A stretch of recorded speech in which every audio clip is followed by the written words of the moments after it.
جمعہ کا قیام۔ سوال: حضور صلی اللہ علیہ وسلم نے کس محلہ میں جمعہ کی نماز ادا کی؟ جواب: حضور صلی اللہ علیہ وسلم نے بنی سالم کے محلہ میں نماز جمعہ ادا کی۔ مدینہ میں داخلہ۔ سوال: حضور صلی اللہ علیہ وسلم کے مدینہ تشریف لانے سے پہلے مدینہ کو کیا کہا جاتا تھا؟ جواب: یثرب۔ سوال: مدینہ منورہ کے چند مشہور نام کیا ہیں؟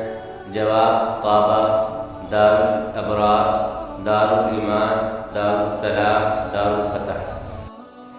سوال: حضور صلی اللہ علیہ وسلم جب مدینہ تشریف لائے تو اس شہر کا نام کیا ہو گیا؟ جواب: مدینۃ النبی، یعنی نبی کا شہر صلی اللہ علیہ وسلم۔